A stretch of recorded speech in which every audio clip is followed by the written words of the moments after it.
Bismillahirrahmanirrahim. Assalamualaikum warahmatullahi wabarakatuh.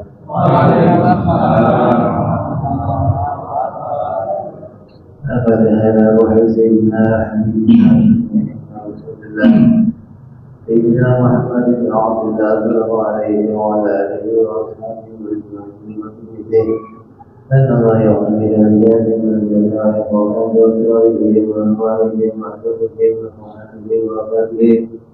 di sini manusia orang jalurnya menjadi orang itu mereka pada nabi ayahnya bi suratihi al-akhirati wasalamatih subhanallahi wa bihamdihi asyhadu an la ilaha illallah ثم إلى حضرة الولد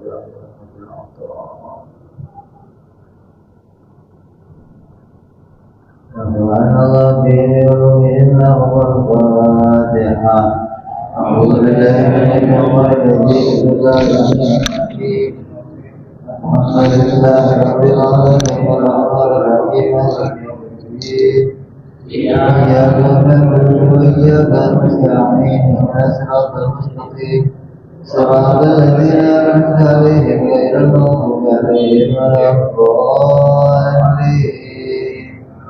آمين بسم الله الرحمن الرحيم نويت تعلما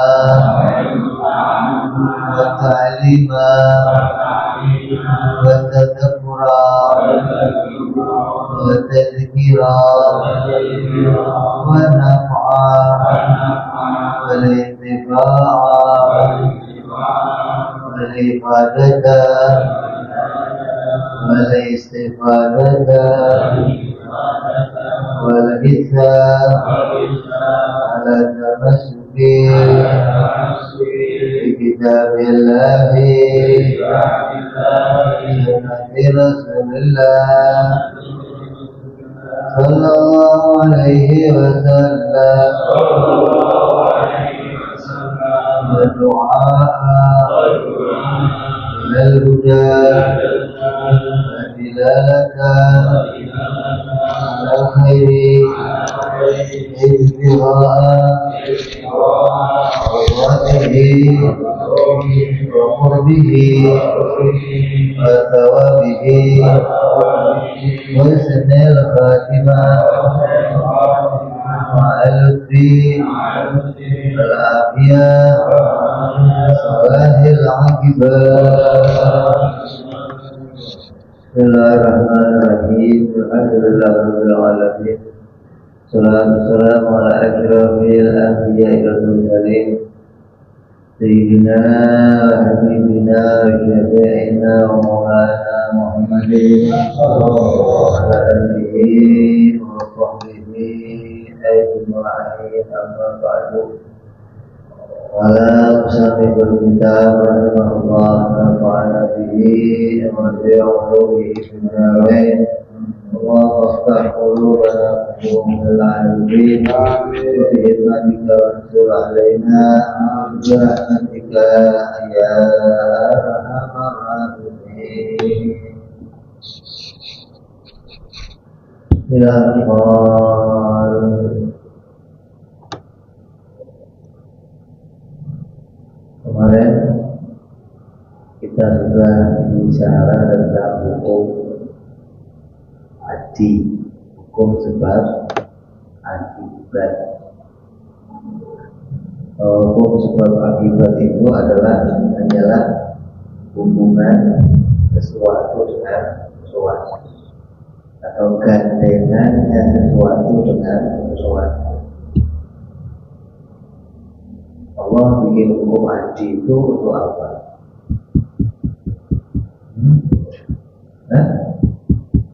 Dia ngasih kita kerjaan. Nanti akan jadi di antara tanda-tanda Allah akan mengutus para nabi-nabinya. Kalau Allah nggak bikin hukum adi gimana?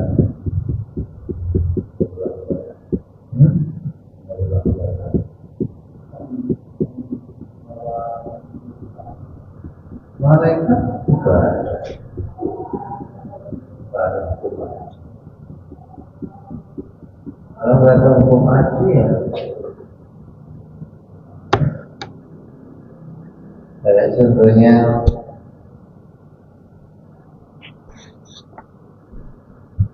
ente mau merokok tapi nggak ada api,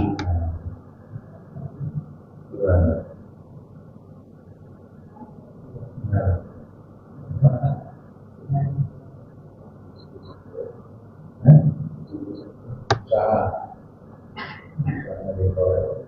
Nggak ada api.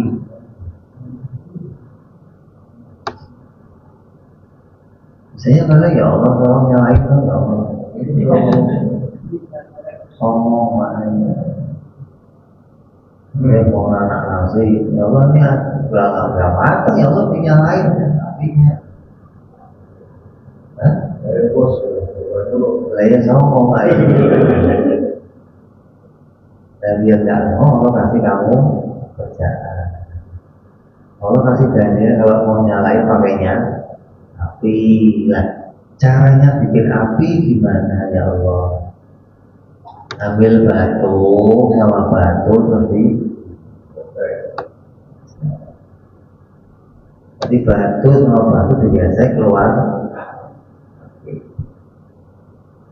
Yang bikin apinya siapa? Oh, kamu ada usahanya.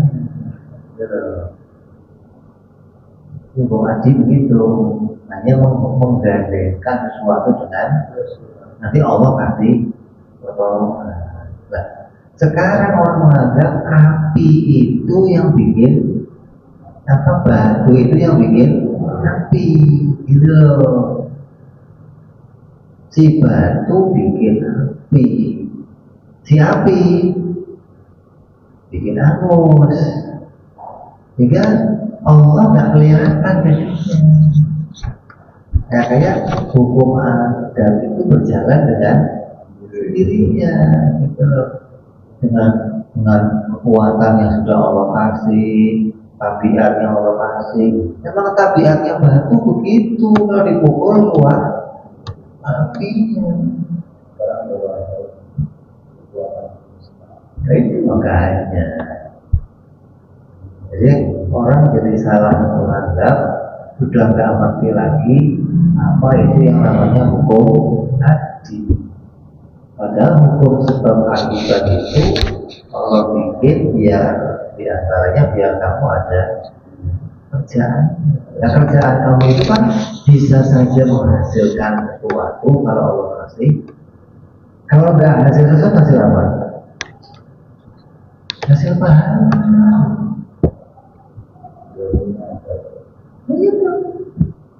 Biar kamu punya tahu kelemahan kamu sebagai hamba, nggak bisa menghasilkan. Kalau mau apa-apa butuh doa. Nah, doa itu bisa akalnya doanya begini, ada kalanya doanya pakai raka usaha, itu loh. Itu isinya juga mengharapkan Allah menciptakan hasil. Bukan ini pasti bikin hasil. Kamu ilham merawat dari yang jadinya kalau begitu. Jadi banyak orang sekarang nggak ngerti bagaimana jalannya hukum sebab akibat. Dianggap hukum sebab akibat bisa menghasilkan.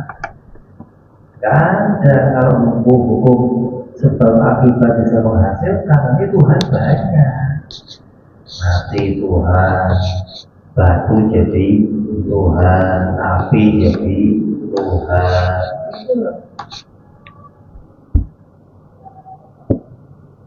Ya, jadi kita sudah jelas kemarin, hukum sebab akibat itu hanyalah gandengan sesuatu dengan sesuatu tanpa bisa menghasilkan apapun. Sementara hasil itu diciptakan oleh Allah Subhanahu wa Ta'ala. Selesai pembahasan hukum. Wa amma hukmul aqliyu, adapun hukum akal, bahwa ibaratun amma yudrikul aqlu subutahu au nafyahu min ghairi tawaqqufin ala takarrurin walawat iwadin. Sementara hukum akal, apa hukum akal itu yang terakhir? Kita akan bahas hukum akal. Hukum akal itu adalah istilah dari hukum yang penetapan atau penafiannya ditentukan oleh akal tanpa tergantung pada uji coba, tanpa bergantung kepada kejadian yang berulang-ulang, dan tidak pula dengan keputusan syariat. Oh, hukum wajib menurut akal karena ada hadisnya, enggak ada hubungannya. Wajib menurut akal karena ada Qur'annya, enggak ada hubungannya. Jadi hukum akal itu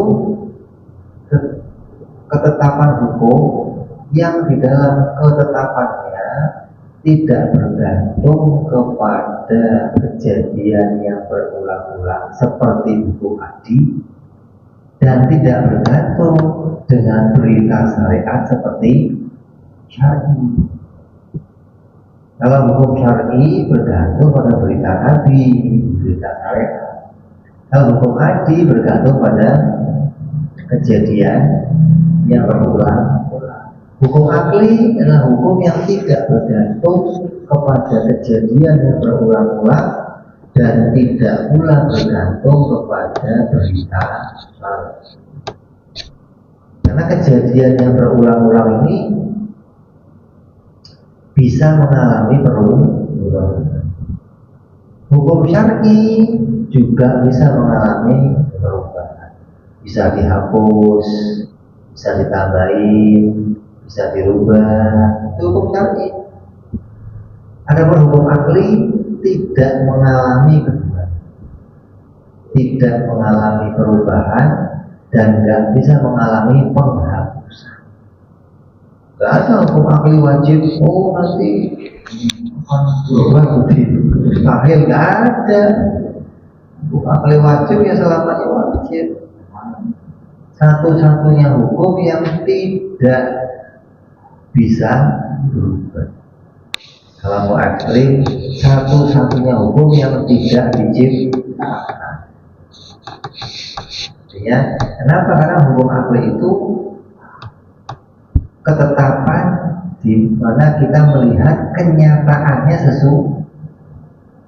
Nah, kenyataan itu sesuatu yang nggak berubah, nggak ada kenyataan berubah.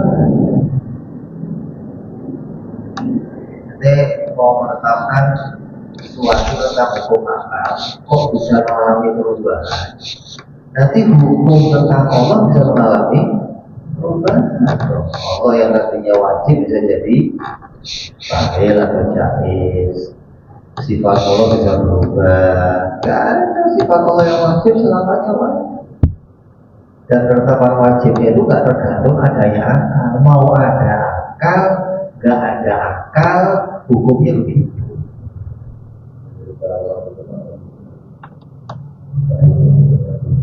Apa itu? Kalau itu apa? Siapa sifatnya apa? Sifat perkara yang mau dihukumi oleh sifatnya perkara yang mau dihukumi oleh wajib, zahir, jaiz.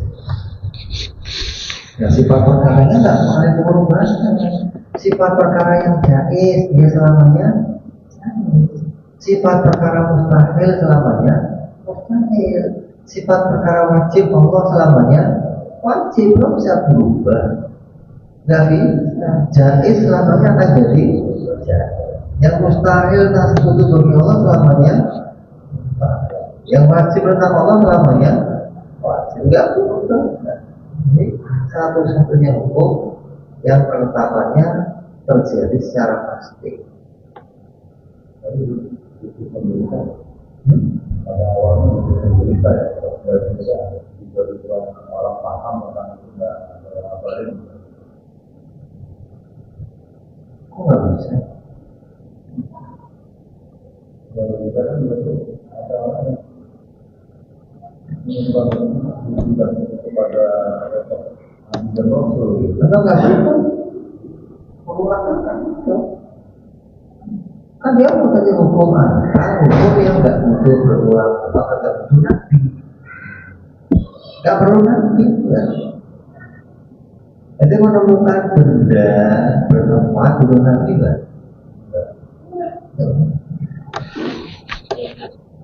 Jadi menemukan perkara yang berubah yang bikin butuh nabi kan. Kalau yang bikin alam ini Allah itu nanti. Nah itu berkaitan dengan berita tentang namanya Tuhan. Kalau keberadaan Tuhan tidak betul nanti. Akal bisa menemukan keberadaan itu dari apa? Sesuatu yang tadinya nggak ada terus jadi ada, pasti ada yang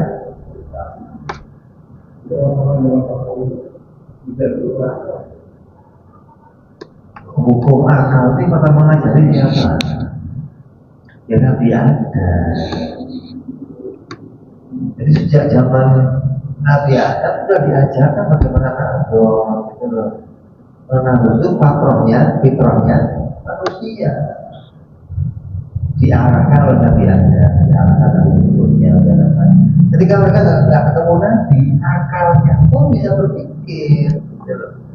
Hanya nggak bisa ketemu namanya Allah. Ya memang nggak bisa.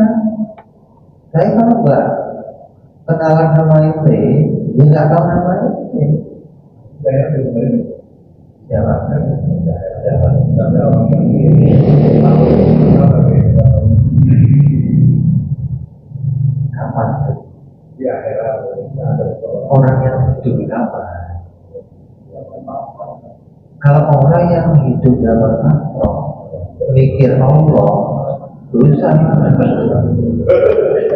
Udah tau dibebasin mikir-mikir, ngapain mikir-mikir selain diri ya? orang yang menarik tapi punya kedalaman yang gue Lagi udah tahu zaman makro, kan mikir-mikir. Zaman makro itu kamu mikir nasi goreng aja lah gitu, bikin nasi goreng, kemudian bikin nasi uduk. Udah mau repot lain, itu nggak ada perintah. Nah, kalau mereka mikir gimana? Ya nggak terus jadi.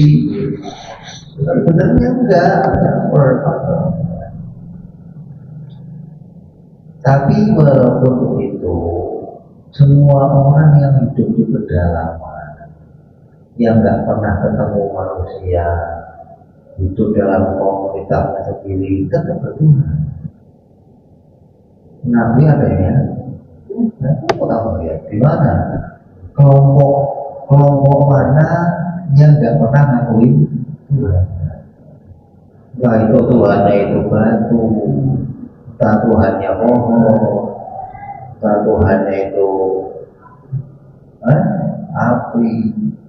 Mereka tahu ada penguasa gitu. Tidak mungkin semua kejadian terjadi dengan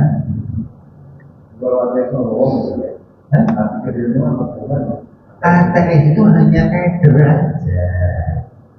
Ini yang satu ngomong Tuhannya Allah, satu Yesus, satu api, satu berhala, satu. Jadi saya mau pilih yang mana? Itu nggak semua, belum ya. Itu nggak usah semua lah, kayak repot apa gitu. Begitu doang. Kalau di hati nurani dan masa dia akan mengingkari kemunculan dirinya sendiri. Mungkin dirinya kok tiba-tiba mengakui bahwa ini nggak ada yang bikin, kayaknya susah loh orang muslim gitu lah. Ini kalau dipaksakan mau hasil penelitian, mau hasil apa, mereka kan pasti ada keraguan di sudah memutuskan alam tidak diciptakan dua. Kalau orang mengatakan alam diciptakan, nggak ada keraguan nggak? Walaupun dia nggak mau Tuhan ya, siapa? Lalu dia yakin alam masih ada yang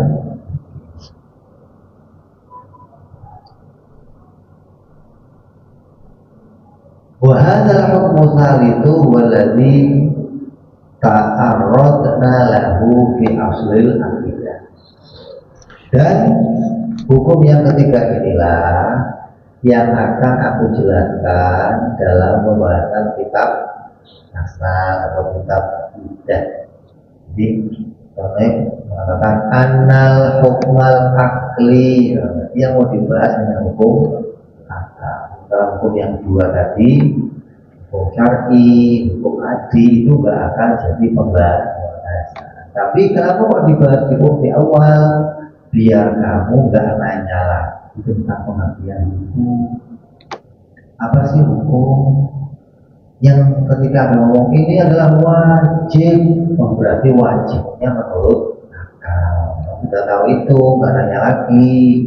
Karena wajib itu juga bisa jadi hukum syar'i.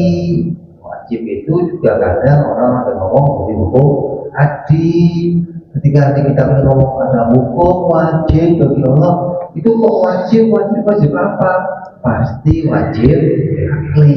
Biar kamu nggak nanya lagi. Maka di awal Musolis menjelaskan pengertian hukum itu ada tiga macam. Ada hukum syar'i, ada hukum adi, ada hukum akli. Yang ketiga itu ya ada hukum wajib di dalamnya.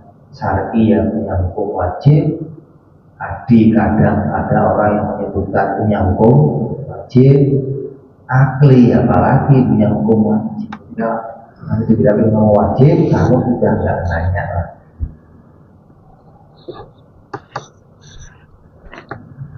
Kalau nggak dijelaskan di awal, nanti pembahasan maju mundur. Itu yang bertengah, wajib ngomong hukum lagi. Maju lagi, mau wajib ngomong hukum lagi. Ya, di awal dijelaskan lebih dulu apa itu pengertian hukum yang tiga macam. Wa qauluna al-hukmul aqliyu iftiradun min syar'i wal adi wa qad arafta makna. Maka ucapanku hukum akal dalam akidah, dalam kitab akidah merupakan pengecualian dari hukum syar'i dan hukum adi yang telah kamu ketahui maknanya. Wa qawluhu yanhasiru fi salatati aqsam. Hukum akal itu secara bahasa terbagi menjadi tiga bagian. Maka kata yang lebih bagusnya bukan terbagi tapi terbatas. Kata yang lebih bagus lagi apa? Tidak keluar.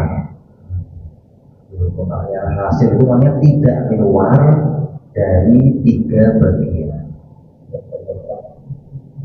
Tidak bisa lepas.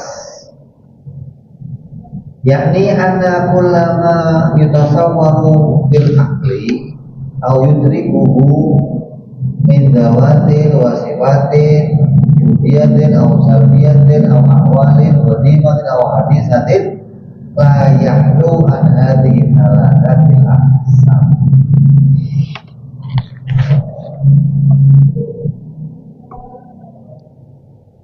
Maksudnya sesungguhnya setiap hal yang tertasawurkan dalam akal, maknanya yang bisa terlintas dalam akal, tergambar dalam akal, baik itu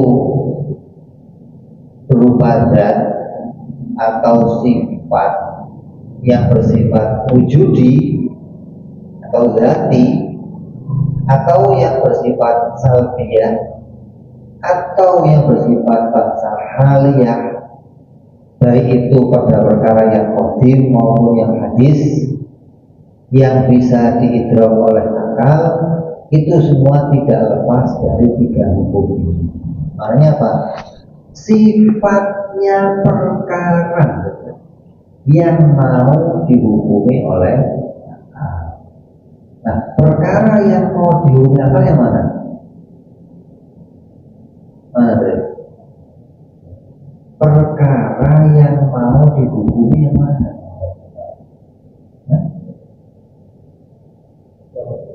Yang dihukumi nanti wujudi, sifat, dan hal budi yang mau dihukumi. Nah, sifatnya yang mau dihukumi itu nggak lepas dari itu semuanya ada wajib, ada mustahil, ada jaiz, itu loh. Ada zat yang qadimah, ada zat yang hadisah, semua itu nggak lepas akan diputusi nanti tentang mana yang wajib, mana yang mustahil, dan mana yang jaiz. Gak ada dari perkara ini yang lepas dari wajib, mustahil, jaiz. Gak ada. Ya ada wujud nih, ada wujud yang gak wajib, gak mustahil, gak ada. Ada sifat nih, sifat tapi gak wajib, gak mustahil, gak jaiz, gak ada. Kalau sifat, dan mau itu wujudi, mau itu bangsa hali, mau itu bangsa salbi, mau itu hadisah, mau itu qadimah, pasti tidak lepas dari wajib, mustahil, dan jaiz.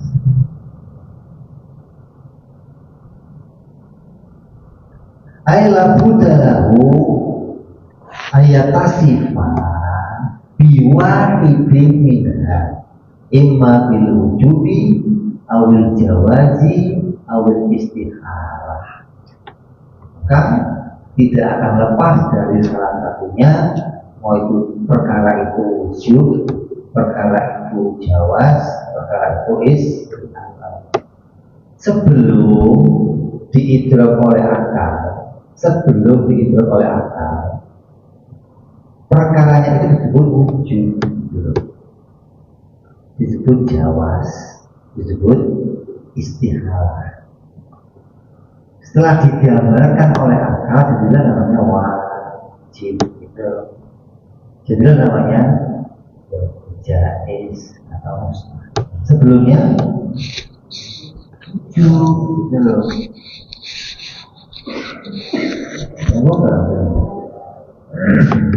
ini perkara yang tidak menerima tiada, namanya apa? Wujud. Kalau perkara yang tidak tergambar dalam akal tiadanya, namanya wajib. Gitu. Akal itu bisa menggambarkan sesuatu karena ada barangnya, ada perkaranya, ada objeknya. Itu objeknya namanya wujud, gitu loh. Ketika wujud itu digambar oleh akal mutusin dia wajib, itu maksudnya. Begitu, wajib jadinya. Akal mensifati dari wajib, ya. Sifatnya perkara yang mau dihukumi oleh akal. Jadi akal mensifati perkara itu jadinya wajib atau mustahil atau ya. Yang sebelum akal ngomong, sebelum akal bicara perkaranya apa? Wujud, istihalah atau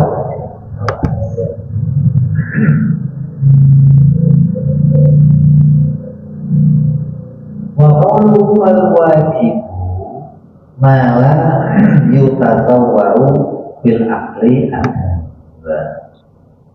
Wajib itu apa? Wajib itu perkara barang yang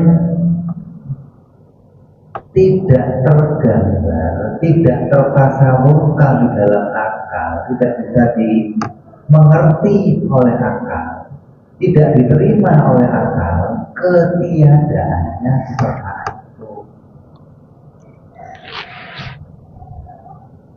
Memang saya juga paksa atau nggak mau menunggu.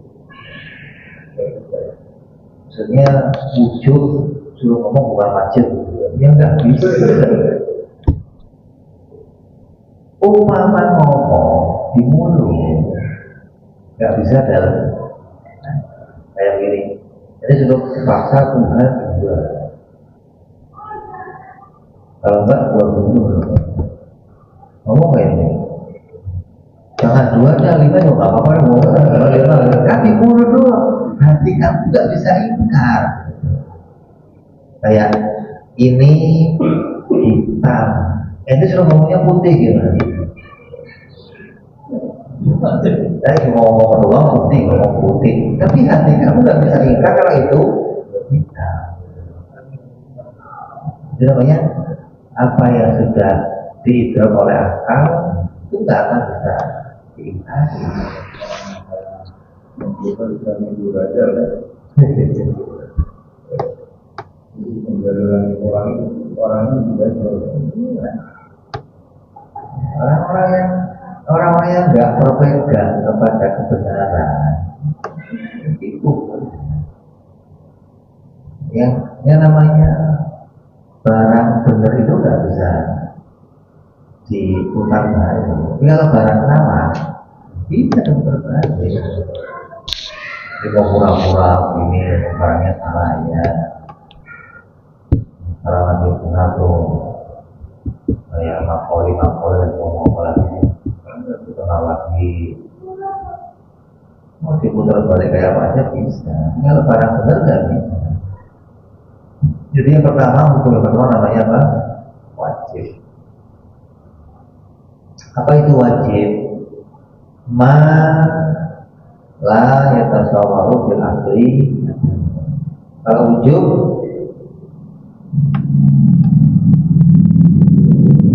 apa tarifnya?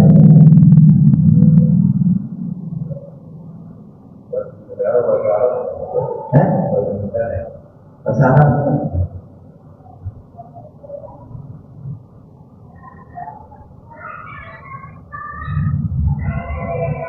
Tarifnya wujud apa?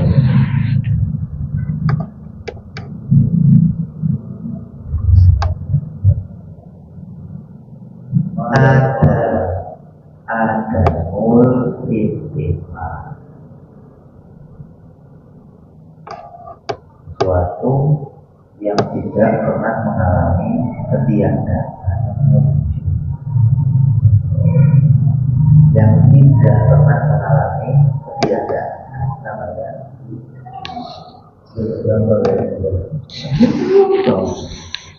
nggak berkaitan sama akal itu.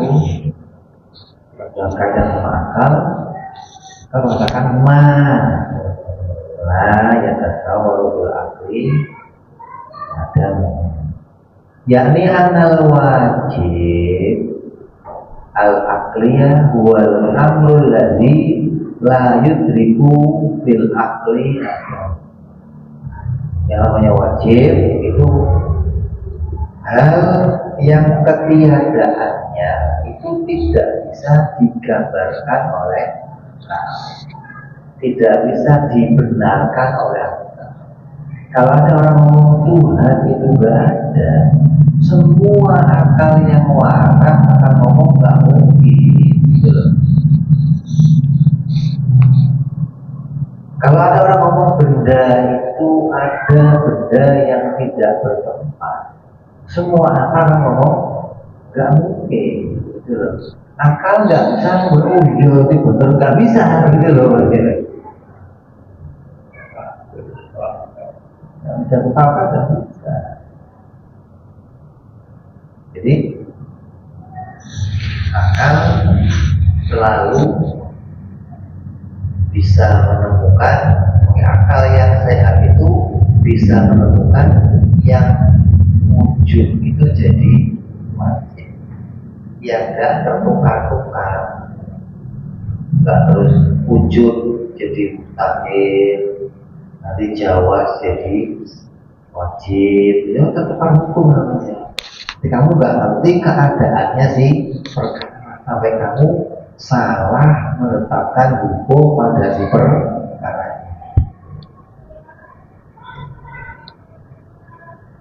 Yakni maksudnya apa?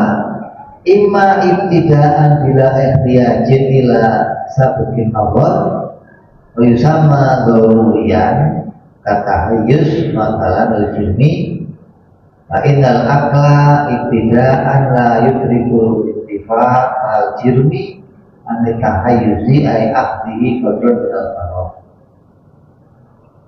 Wajib itu ada dua macam.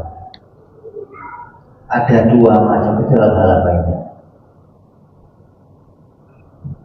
Ya, dalam hal cara menemukannya. Caranya akal menemukan wajib, caranya akal memutuskan sesuatu itu wajib. Itu ada dua cara. Ada yang perlu mikir, ada yang tidak perlu mikir. Itu loh. Artinya anak kecil juga bisa gitu loh. Ada yang perlu mikir-mikir apa? Meneliti, mencari pembuktian. Ada yang akal nggak perlu cari pembuktian, namanya doruri. Maka dikatakan maksudnya wajib itu ada kalanya langsung dipahami dari awal tanpa butuh pemikiran itu dan tanpa butuh informasi dari siapapun. Tidak usah diinfokan, tidak usah. Nah, ya, sesuatu yang begitu disebut yusama al-daruri, sesuatu yang daruri atau mudah untuk dimengerti, sesuatu yang apa? Yang semua orang bisa paham. Daruri itu semua orang bisa paham, walaupun itu anak kecil, walaupun kamu nggak sekolah. Nah, gini, anak kecil yang belum sekolah, kayak jihad dan anak kecil kan ini masih gede. Oh ya, jihad kamu suruh ngambil, tolong jihad ambilin sendal. Tanyanya apa? Jawab tanya, jihad tolong ambil sendal. Nah, tanya dia sendalnya di mana?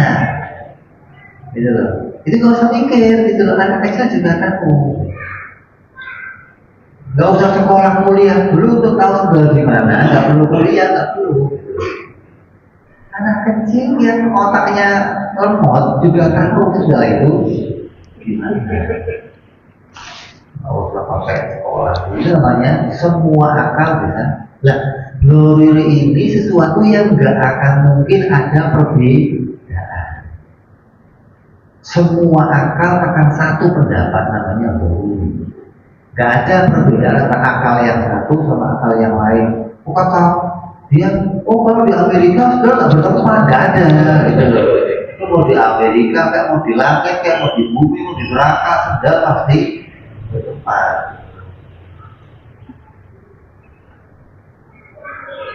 Kata hayuzi masalah ilmi, contohnya apa? Contoh yang baru itu seperti jirim itu pasti bertempat. Fa'innal akla ibtida'an la yudrikul intika kal jirmi anita hayuzi.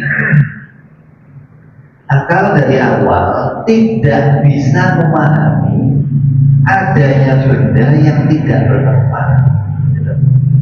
Dari awal, dari asalnya, akal itu menemukan benda itu bertempat. Hingga akal nggak bisa memahami kalau ada benda tidak bertempat. tanpa perlu diinfoin. Nah, saya kasih tahu ya, pokoknya benda itu nggak usah saya kasih tahu, nggak usah gitu loh. Benda apa dikasih tahu, apa dikasih tahu. Karena perkara tadi itu nggak perlu diinfo gitu loh. Itu kalau itu dicobanya sendiri dia akan tahu dia. Kalau infoin buat apa-apa. Anak saya ini umurnya 6 bulan. Tempat tidur saya itu tinggi. Neneknya kalau ngomongnya anak udah gede segini, kalau tidur jangan di atas. Nanti kalau kamu lupa dia terjun. Benar, udah 2 kali terjun. Sekarang kalau saya tinggal di pinggir rumah, nggak berani. Yang ngajari dia. Itu jika anak umur tidak berani. Kalau saya dari belakang saya dorong, nangis.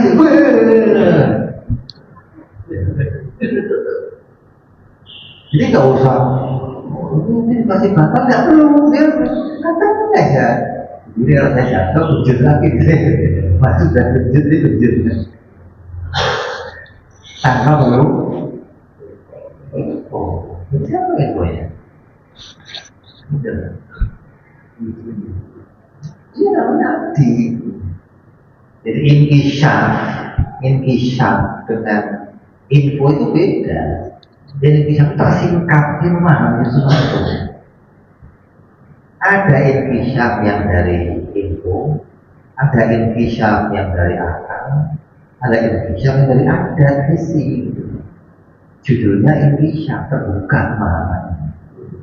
Jadi nggak harus pemahaman terbukanya dari info saja.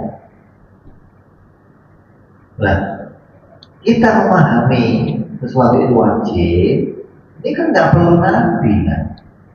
Perlu nabi kan? Benar-benar. Nggak usah kata, oh ada nabi yang datang ngomong.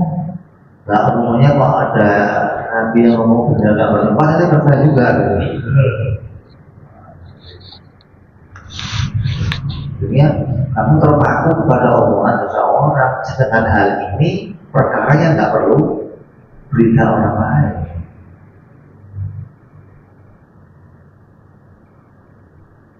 Apa sih bertempat itu? Bertempat itu adalah ahdihi qadron berarti minal karok. Bertempat itu adalah mengisi ruang seukuran dirinya. Sebuah benda, setiap benda itu pasti mengambil ruang secukup dirinya. Coba saya mau nanya, secara umum ini HP ini menempat di mana?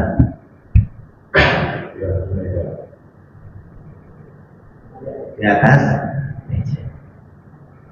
Buku di mana? Di atas meja di mana? Hah? Mejanya di mana? Di atas. Apa di mana?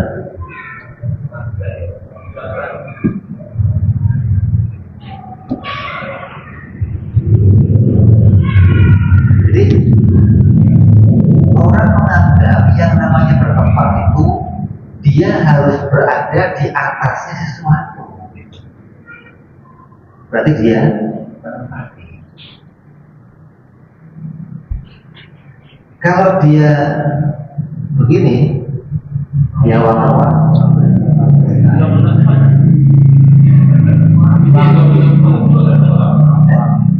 Tempat di mana? Di angkasa, di udara. Menempati di udara. Jadi menempat itu bukan harus menempelnya sesuatu pada sesuatu. Kalau kata filsafat itu zahirnya sesuatu menempel pada batinnya. Ini kan batin, ini dianggap batin, dianggap ini zahirnya menempel di batinnya semua.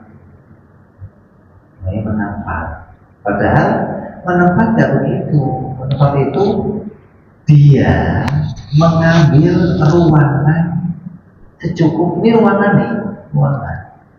Dia mengambil bagian dari ruangan ini, hingga ruangan yang sudah dia ambil nggak bisa diisi oleh yang lain.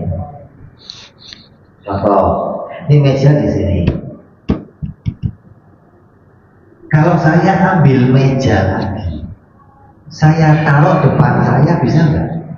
Kenapa? Sudah ada meja. Berarti ruangan di depan saya ini sudah diisi oleh meja. Itu namanya bertempat.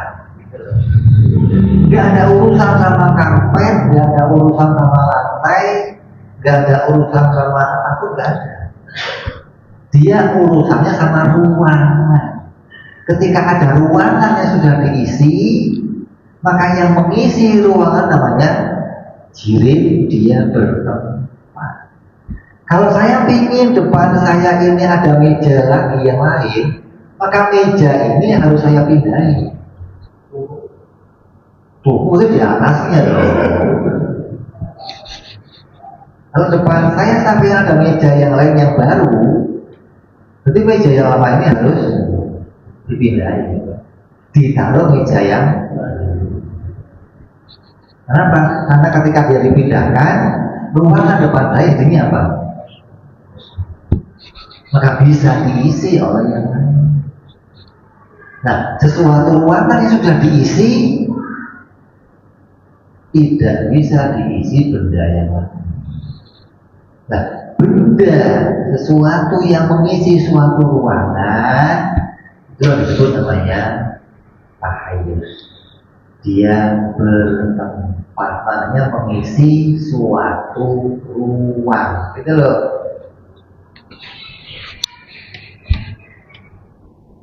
Ente masuk ke masjid ini, ente berarti mengambil suatu ruang dari masjid ini. Ini kira-kira kalau ada 1.000 orang semua masuk ke masjid gimana? Muat nggak? Enggak, ini di sini. Kenapa? Ruangannya nggak cukup. Jadi benda-benda yang masuk ke sini pasti mengambil ruangan di sini. Ketika ruangan sudah diisi oleh yang lain, maka benda yang lain nggak bisa. Kecuali orang yang dalam sini keluar dulu, yang lain bisa.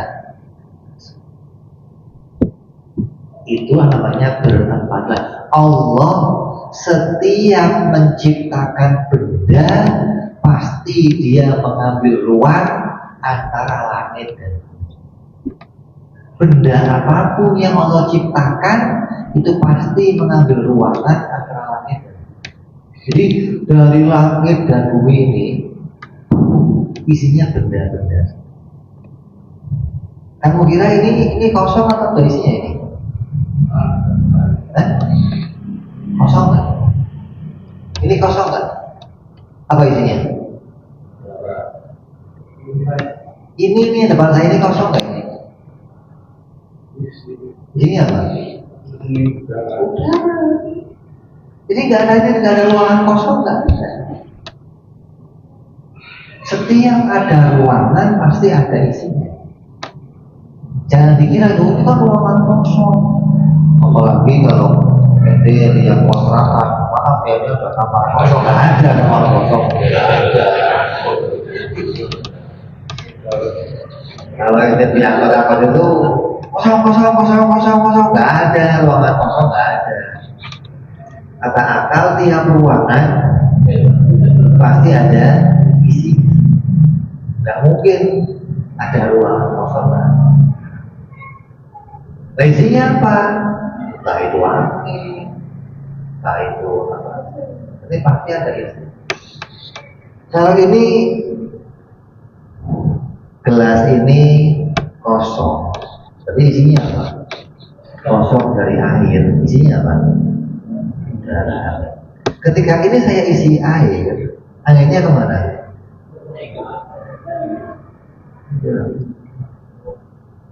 Ibarat kamu lah, kamu duduk nih, kamunya kurus, ada orang gemuk di sebelah kamu kemana? Geser gitu. Jadi tiap-tiap benda yang nongol sudah punya ruangan masing. Allah kasih ruangan. Itulah disebut namanya bertempat. Dan sejak saya lahir, apa yang saya saksikan dari tiap-tiap benda ini pasti dia bertempat. Saya nggak pernah jumpai satu benda pun yang tidak bertempat. Coba cari, ada nggak satu benda yang pernah kamu lihat yang dia nggak bertempat? Satu bukti. Kalau kamu bisa buktiin satu benda ada nggak bertempat, kitab ini kita bakar bareng-bareng. Berarti kitab ini penuh dengan kebohongan.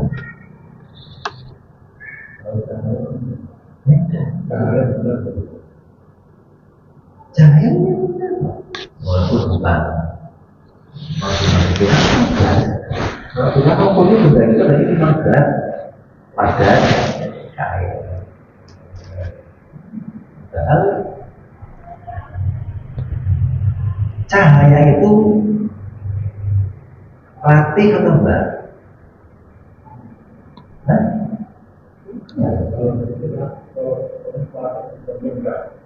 Cahaya bukan latih. Latih bukan. Latih itu kan yang kalau dia itu ketabrak kamu, tembusnya namanya latih. Cahaya kalau ketabrak kamu berhenti. Salah, ini gak latih. Latih itu kayak malaikatnya jika ketabrak kamu, ya udah gue saja lewat aja, nggak ada bekasnya, itu namanya latih. Jadi sesuatu yang tertabrak kamu dia masih berhenti atau bergeser, itu namanya kasih, bukan latih. Ada kasar nih. Jadi cahaya juga itu yang mengambil ruang. Buktinya apa? Nanti kalau pegang setan, bisa diarahkan setannya. Dia ada batasannya, batasan. Ya kan? Dia punya lampu di sini. Ketika kamu keluar, kalau lampu kamu kurang nggak nyampe sini sinarnya, terbatas ini. Tapi kalau orang bisa banyak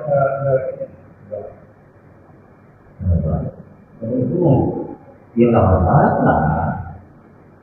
Karena yang dibutuhkan oleh cahaya itu nggak seperti yang dibutuhkan oleh kirim yang lain.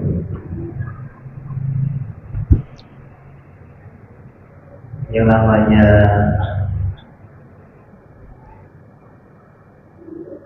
ini kalau udara kayak sebenarnya gas ya. Dia bisa madep kayak isinya ban. Kalau cahaya nggak bisa. Ada itu kalau kita bocoran dari sedikit pakai cahaya. Kalau dia nusuk, pakai dan cahaya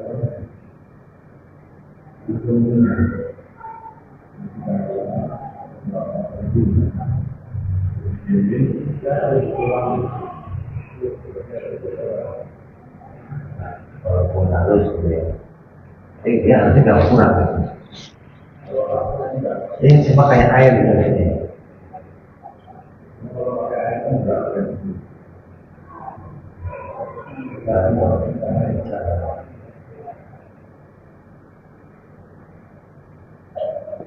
dia juga bisa bisa memadat seperti angin gitu.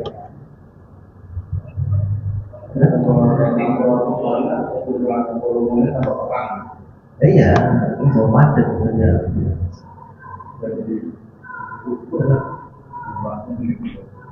Jadi ukur volumenya ya. Iya.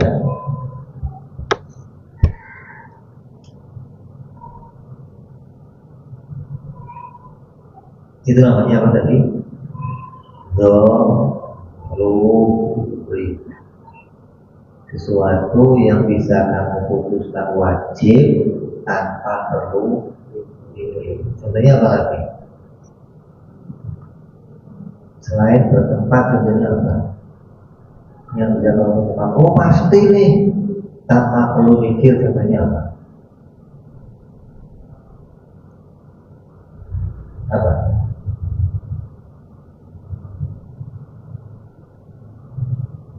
Benda kalau nggak gerak, ya. Itu anak kecil juga tahu kalau benda itu kalau nggak gerak, iya. Coba cariin satu benda yang nggak gerak dan nggak diam, ada nggak? Ada nggak? Karena itu gandengannya sama jirim. Setiap jirim pasti bertempat, dan setiap jirim pasti kalau nggak gerak, jadi nggak akan kamu jumpai ada jirim. Gua pernah lihat lo benda tapi nggak gerak, nggak diam, nggak ada. Bendanya pasti nggak ada. Karena gerak itu adalah salah satu keadaannya. Kalau keadaannya nggak ada, bendanya berarti nggak ada. Bertempat itu keadaan yang pasti pada benda. Kalau keadaan bertempat nggak ada, bendanya pasti. Itu contoh yang wajib.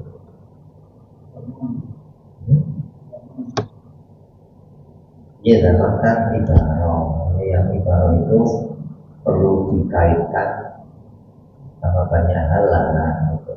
Kalau kayak gerak yang itu seakan-akan lebih mudah ditemukan oleh indra, walaupun sama dibari, tapi orang lebih mudah bisa menemukan.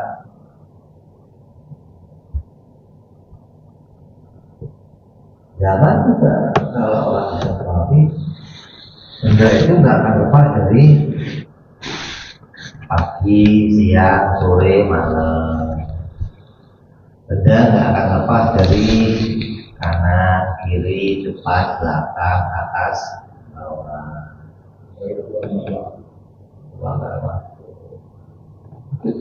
Yang bergandengan sama setiap benda.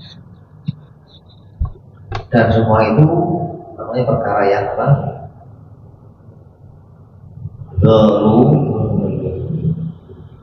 Wa amma ba'da sabiqin nadhari yusamma nadhariyan. Adapun yang kedua, wajib itu bisa dipahami setelah kita itu nadhar, mikir. Al-qidami li maulana jalla wa azza, seperti sifat qidam bagi Allah Subhanahu wa ta'ala. Bainal akla inna ma yudriku wujubahu lahu ta'ala idza faqara al-aqlu wa arafa ma yatarattab ala thubutil hududi lahu azza wa jalla min ad-dawri aw at-taduri wa dihil istihadah. Yang kedua namanya nadhari, mikir itu apa sih? Mikir itu menteliti sesuatu. Atau mikir itu apa? Mikir itu menghubungkan suatu dengan suatu dalam hukum akal. Jadi menetapkan sesuatu pada sesuatu. Ketika ente mau menetapkan, maka ente perlu memastikan bahwa hal ini tidak akan mengalami perubahan. Maka ketika ente meneliti, mencari pembuktian sebelum ente menetapkan, maka mencari pembuktian itu namanya mikir. Mencari pembuktian untuk menetapkan sesuatu pada sesuatu. Kita katakan apa? Seperti sifat idah bagi Allah, akal akan bisa menemukan wajibnya sifat idah bagi Allah ketika akal melakukan proses berpikir. Dan proses berpikir dengan cara bagaimana? Mengetahui bahwa kalau Allah tidak idam, berarti Allah itu baru. Kalau Allah baru akan terjadi daur atau tasalsul. Jadi nggak mungkin sifat lain bisa disifatkan kepada Allah selain idam. Allah itu wajib idam. Kenapa? Kalau Allah nggak disifati idam pasti baru. Kalau Allah baru mesti terjadi daur atau tasalsul. Nah, daur atau tasalsul sesuatu yang nggak akan mungkin menghasilkan keputusan. Dan itu perkara yang mustahil bagi Allah Subhanahu wa Ta'ala. Yang daur tasalsul itu perkara yang jelas mustahilnya. Maka yang muncul dari tetapnya sifat kudus bagi Allah, kalau diputusin Allah itu bersifat baru, maka akan muncul daur dan tasal. Begitupun naluri yang lainnya, Nabi wajib benar, Allah wajib berilmu, Allah wajib berkuasa. Semua sifat-sifat wajib yang mau dinisbatkan kepada Allah semuanya naluri, harus dipikir. Kalau anak-anak kita dari kecil apa Allah wujud tidak bagus, itu hanya apa sifatnya, tapi nggak ngerti ini hukumnya sifat ini wajib buktinya apa. Karena untuk memutuskan semua sifat ini wajib perlu pembuktian. Maka disebutlah 20 sifat bagi Allah itu semuanya naluri, perkara yang harus dipikir. Ya, ngaji ilmu tauhid harus modalnya mau mikir. Kalau ngaji tauhid itu ngomongnya begini, saya ngaji tauhid kok pusing deh. Kalau nggak mau pusing, ngajinya sirkus. Nah, ngaji sirkus itu nggak pusing. Asik kan? Kalau ngajinya ilmu akal ya pasti pusing. Ngaji ilmu akal kok nggak pusing? Saya mau ngaji di sana, ngaji tauhid nggak pernah mikir. Itu bukan ngaji tauhid, itu nggak pernah mikir. Ngaji apa? Tauhid nggak pernah mikir. Cuma diajarin itu pikir, nyambung dari mana ngaji tauhid kok pikiran?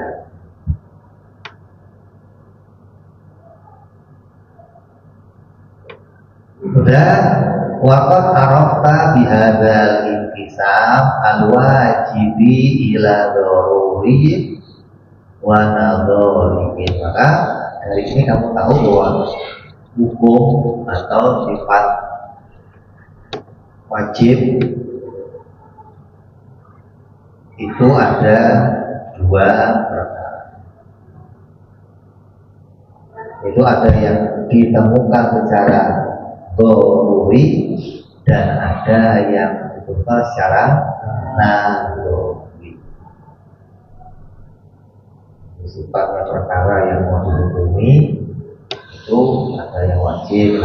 Untuk menghukuminya ada yang perlu pemikiran dan ada yang nggak perlu pemikiran. Ini yang pertama dari 3 hukum akal. Yang kedua mustahil, insya Allah kita akan sambung yang akan datang. Wallahu a'lam bishawab.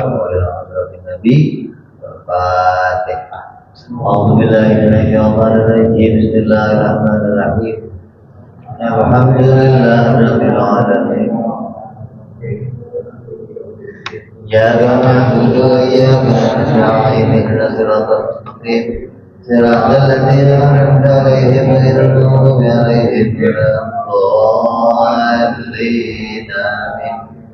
Ya Rabbana tarabna bi amana bika rabbana wa anana sarafna 'ala al-ikrafna wa tub 'alaina tawbah taghfir kulli hawbah Adorana awrati wa aminir rahati Aghfir li walidina Aghfir mauludina Walali walihwani Wa kulli di mahabba Awjiratina usabba Wal muslimina ajma Amina Rabbi Isma'afazah Labik disabi minna Il-Mustafa Rasuli Aku bikulli suli Sallallahu wa sallam